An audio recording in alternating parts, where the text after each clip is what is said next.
3 வயது பெண் குழந்தை பச்சிளம் குழந்தையை பாதகமான முறையில் இன்றைக்கு பாலியல் வன்கொடுமை செய்து முள்வேலியில் தூக்கி வீசியிருக்கிறார்கள். வெற்றி கழக ஆட்சி. இப்பொழுது பூந்தமல்லியில் 10வது படிக்கிற மாணவி பாலியல் பலாத்காரம். பெரம்பூரில் சாலையில் நடந்து கொண்டிருக்கின்ற மாணவிக்கு பாலியல் பலாத்காரம். சங்கரங்கோயில் அருகே, தென்காசி மாவட்டம் சங்கரங்கோயில் அருகே 10வது படிக்கிற மாணவியை 2 பேர்கள் நேற்று இரவு பாலியல் பலாத்காரம் பண்ணியிருக்கிறார்கள். இந்த 48 மணி நேரத்தில் 20 பாலியல் வன்கொடுமைகள், 15 போக்சோ குற்றங்கள். யாருடைய ஆட்சியில்? தமிழக வெற்றி கழக ஆட்சியில். கடந்த 10ஆம் தேதி பதவியேற்ற தமிழக வெற்றி கழக முதலமைச்சர். ஆனால் வெற்றிகரமாக நடத்துவோர் பார்த்தால் நிலைமை தலைகீழாக போய் கொண்டிருக்கிறது. கடந்த கால திமுக ஆட்சி 125% பாலியல் குற்றங்கள் அதிகம் அவருடைய ஆட்சியில், திமுக ஆட்சியில். ஆனா இன்னைக்கு பாத்தீங்கன்னா இப்பவே 100% தாண்டி போய் கொண்டிருக்கிறது. 20 மணி நேரத்தில் 40,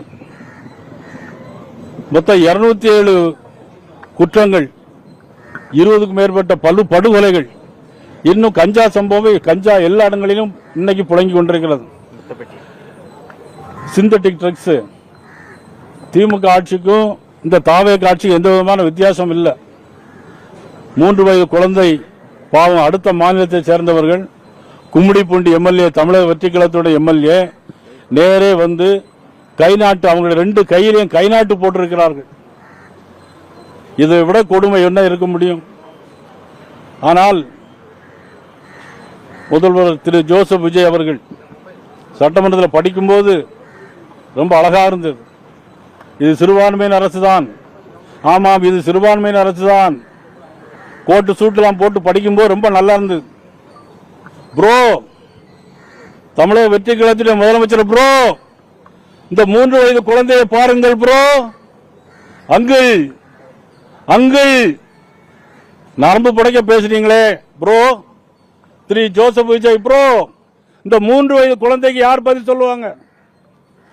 பெரம்பூர்ல 7 வயது படிக்கிற மாணவிக்கு யார் பதில் சொல்லுவாங்க? சொல்லுங்க ப்ரோ.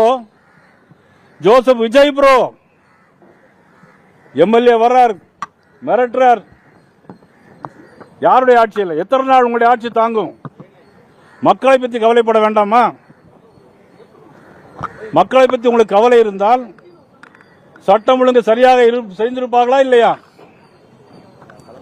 எவ்வளவு பெரிய மன கஷ்டம். எல்லார் வீட்டிலும் பெண் குழந்தைகள் இருக்கிறது. 3 வயது பச்சிளம் குழந்தை. இதற்கு காரணம் போதைப் பொருட்கள். சட்டம் ஒழுங்கு சரியில்லை, காவல்துறை சரியில்லை. சிவகங்கை மாவட்டத்தில் ஒரு பெண் காவலர், சிவகங்கை மாவட்ட பெண் காவலர் 3 போலீஸ் காவல்துறையே கற்பழிக்கிறாங்க. சொல்லுங்க bro. Bro Joseph Vijay bro, காது கேட்கிறதா உங்களுக்கு?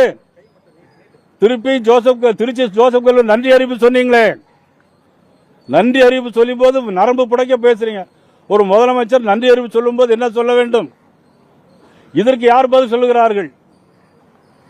பக்கத்தில் தானே இருக்கிறது. 18ஆம் தேதி நீங்கள் சட்டமன்றத்தை துவக்க இருக்கிறீர்கள். 18ஆம் தேதி பாரதிய ஜனதா கட்சியினுடைய சார்பிலே சென்னையிலே இதை கண்டித்து மாபெரும் ஆர்ப்பாட்டம் நடைபெறும். இது கட்சி பாகுபாடின்றி, மத பாகுபாடின்றி, இன பாகுபாடு அனைவரும் கலந்து கொள்ள வேண்டும் என்று நான் அன்போடு கேட்டுக்கொள்கிறேன்.